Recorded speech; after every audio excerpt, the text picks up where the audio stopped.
In this GTR Guide Overview Essential segment, we're going to share with you the importance of due diligence requirements. And these are just some rules and regulations. It's just simple, actually, rules and regulations that the IRS put together so that whoever is preparing tax returns comply with the IRS rules. It's just as simple as that.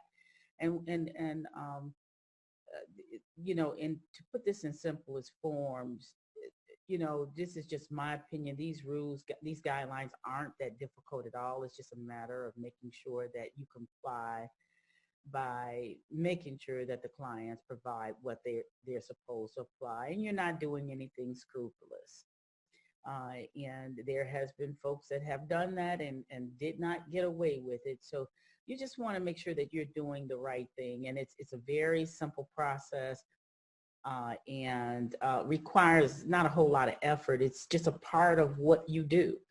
Also, we're going to do a review between page 35 and 50. And we're going to go over a few terms that is in relations to processing returns.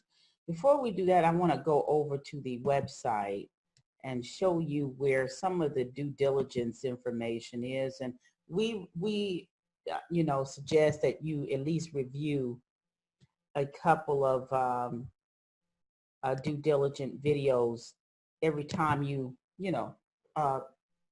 every week. And that's very important, because the fact that you need to know what the IRS requires, and what better way to give that to you than in video format. Now, as you know, all the training information is on the left-hand side. All the marketing tools and all that good stuff is on the left-hand side. So I'm going to scroll down to the bottom half of the site, well, close to the bottom half. And as you can see, we've got an array of information that shares with you due diligence, about due diligence. And then below that, we have information or video tutorials that just kind of shares with you some of the things that you need to do look out for, I guess you could say, as it relates to making sure you're complying with the IRS. And that's what due diligence is.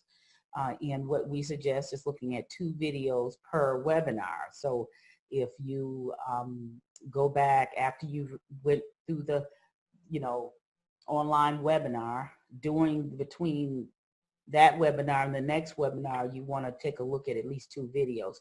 Right now, we should be actually going through 4, which is the first 4 videos, and just take a look at them. Or you can look at them all. They're not that lengthy at all. So the key is understanding what you need to look out for as it relates to due diligence, or just making sure that you're following the IRS guidelines, so that you're just right there on point with them.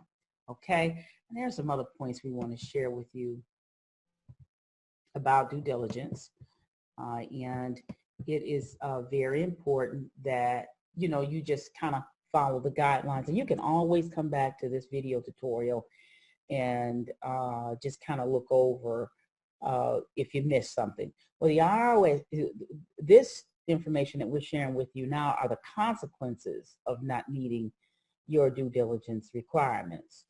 Okay, so let's start off with people who come to you. Now, people who come to you, a tax return preparer, expect you to know the tax law and prepare an accurate tax return. Okay, now also, if you are paid to prepare an earned income credit claim, which EITC acronym, that's the acronym for earned income credit, tax credit, I guess you could say, you must meet the earned income tax credit due diligence requirements, making sure that that person is in line with it. Why? Because there are people who stole other people's identities, and also dependents information. So you want to make sure. And also there are people that just blatantly not give you the truth. So there's a certain guidelines that you can follow to make sure of it. Let's start with incorrect earned income credit returns affect your clients, you and your employer, which is your agency that you're working with. If we examine if the internal revenue, and that's who's sharing this with you, examines any returns and deny all or part of it, your client, number one, must pay back the amount in error with interest. Number two, may need to file the Form 8862 information to claim earned income credit after disallowance. May be banned from claiming any type of earned income tax credit for at least 2 years, and also could be banned up to 10 years, and may be banned from claiming, or just like I said, up to 10 years. So you have to look at that. If the IRS examine the earned income credit claims you prepare and find you did not meet all 4 due diligence requirements, you can get a penalty for each failure to comply with the earned income credit due diligence. You can be fined a minimum penalty of $1,000 if you prepared a client's returns and find any part of the amount of taxes owed is due to an unreasonable position. Meaning, they owe $50,000, but some kind of way you worked it out where they don't owe anything at all, and they got $10,000 back in the earned income credit. So those type of things, and then they got it, and it slipped by, and then now you're being fined and the client too.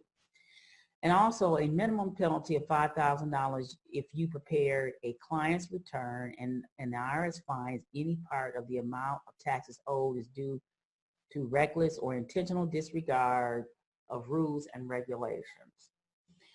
So in short, you just have to watch out what you're doing, not only for your sake, but for your agency's sake and the client's sake.